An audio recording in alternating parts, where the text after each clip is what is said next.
السلام عليكم، اهلا بكم في قناتي سويت اند صور مع رنا. يا رب تكونوا بخير. النهارده بقى هنعمل شويه رز كده، يعني هيبقى اطعم واجمل من المحلات، رز الصياديه. عايزه اقول لكم على السر الخطير اللي هيطلع لكم اللون مظبوط جدا. شايفين يا جماعه؟ انا طبعا هعمل هنا كوبايه وربع من الرز.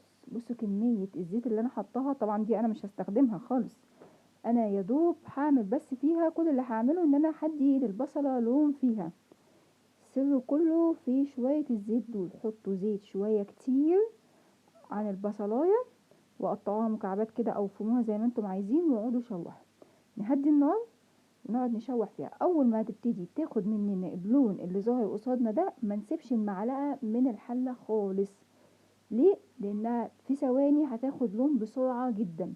طبعا هي هنا لونها ذهبي فاتح، هتدينا رز محمر بس فاتح. احنا بقى عايزين اللون بتاع بره المظبوط قوي. هنقعد نديها لون كمان. اصلا واحنا بنقلب كده هنحس في ايدينا ان بقى فيه قرمشه، واحنا بنقلب هنحس ان فيه قرمشه. تمام.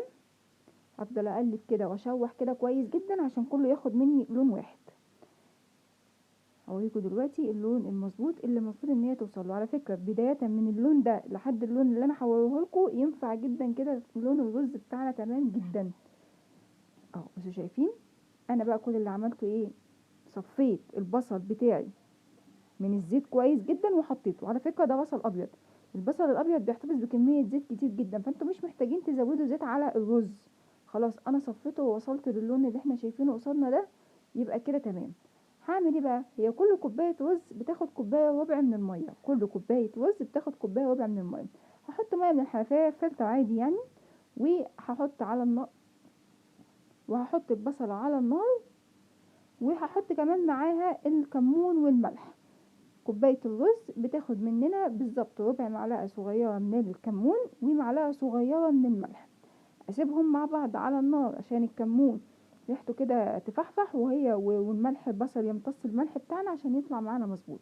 لا هسيبه بقى املى الحلة مش عارفة لغاية فين وتغلي، ولا حتى الطريقة القديمة اللي انا كنت بقول لكم عليها ان احنا نحط صلصة او نحط صويا صوص. لا لا لا خالص. هوريكم دلوقتي اللون عامل ازاي.